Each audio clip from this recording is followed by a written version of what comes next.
For years, the crypto market has been defined by a single seductive idea: the search for the next Ethereum killer. Venture capitalists poured billions of dollars into projects that promised to be faster, cheaper, and more scalable than Ethereum, selling us a dream of a vibrant, multi-chain future where dozens of Layer 1 blockchains would compete and thrive. This week, that dream officially died. A catastrophic network failure at a top project, a mass on-chain exodus of capital, and a damning report from global regulators have triggered the great unraveling of the alternative Layer 1 thesis. And as these once hyped blockchains begin to crumble, a new, far more powerful narrative is quietly taking its place, fundamentally reshaping the future of this industry. Stay with me as we explore this collapse and discover where the smart money is now placing its bets for the next cycle. Let's begin with the event that served as the final nail in the coffin. This week, Aura Protocol, a venture capital-backed Layer 1 blockchain known for its supposedly high throughput, suffered a catastrophic network halt that lasted over 18 hours. A bug in its consensus mechanism caused validators to fail to agree on the state of the chain, effectively freezing the entire ecosystem. For nearly a day, all transactions were stopped, DeFi protocols were inaccessible, and billions of dollars in user funds were completely locked. While the network was eventually restored, the damage to its reputation was permanent. This event shattered the illusion of reliability that these networks had tried to build. It proved, in a very public and painful way, that their complex proof-of-stake designs and high transaction speeds came at a steep price: a lack of resilience and decentralization. This catastrophic failure is not an isolated incident. It is a symptom of a much deeper problem with the monolithic ETH killer design, a problem that is causing billions of dollars in value to migrate elsewhere on-chain, as we'll now see in the data. To witness this migration, we don't need to listen to opinions, we just need to follow the money. Using on-chain data from platforms like DeFi Llama, we can track the total value locked, or TVL, across all major blockchains.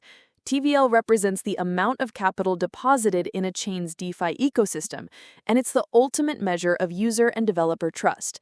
The data from the last quarter paints a brutal picture. We are seeing a clear and sustained drain of capital from a wide range of alternative Layer 1s.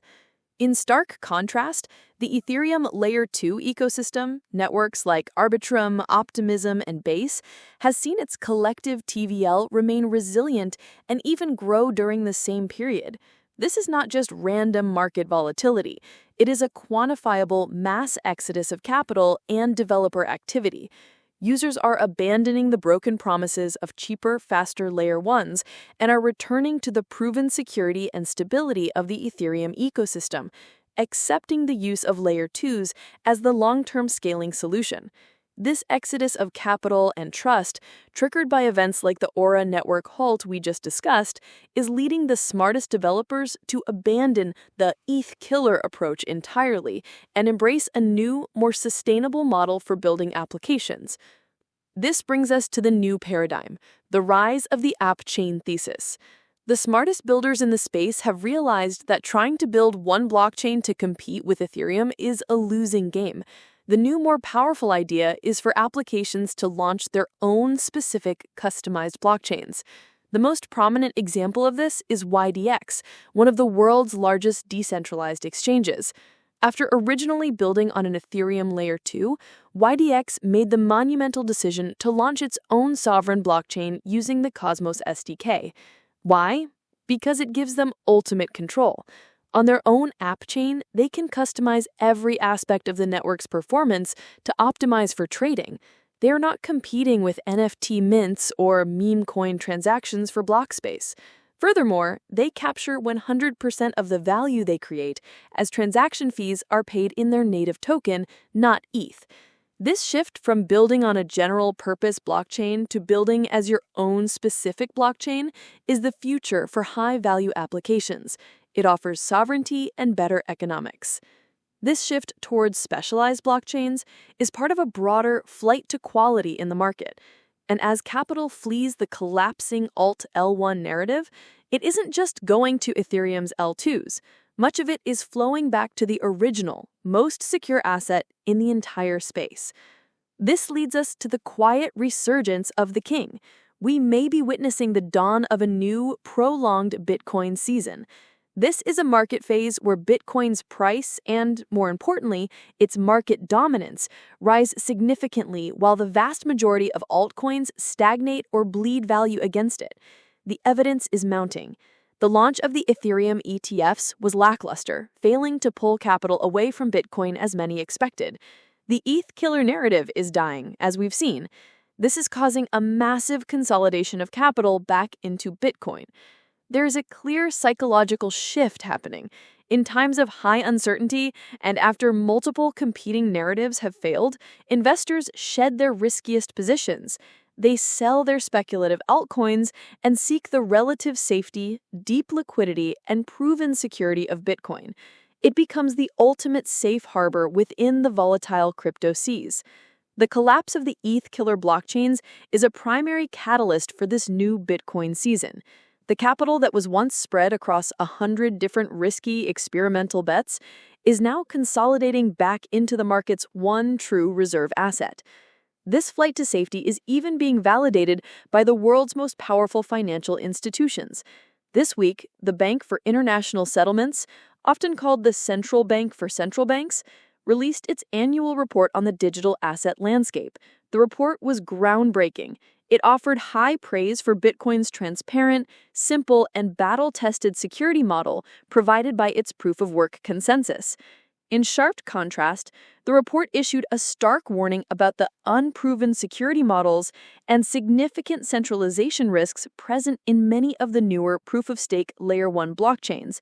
They highlighted opaque validator sets and the potential for network control by a small number of large entities. This report from the pinnacle of global finance provides a powerful regulatory and institutional tailwind for Bitcoin, while casting serious doubt on the long-term viability of its would-be competitors. It is an official validation of the market's current rotation back to the king. In conclusion, the great ETH killer experiment of the last few years is unraveling. It is being brought down by a combination of technical failures, a mass exodus of capital and developer talent, and a dawning realization by the market that speed at the cost of reliability is a trade-off not worth making. A new paradigm of specialized, application-specific blockchains is emerging as the true path forward for innovation. In the meantime, the market is undergoing a powerful flight to quality. The capital that was once fragmented across 100 different bets is now consolidating back into the asset with the longest track record, the most security, and now the implicit backing of global financial institutions. For years, the market chased speed and novelty. Now it's chasing security and reliability. The great unraveling of the all L1 thesis is not the end of innovation, it is a return to first principles. The king, it seems, is returning to its throne. If this deep dive helped you understand the critical shifts happening beneath the market surface, please support our channel. Like this video, comment below with your thoughts on the future of alternative Layer 1s, and share it with a friend who needs this perspective. Be sure to subscribe and hit the notification bell for more analysis that cuts through the noise. Thank you for watching.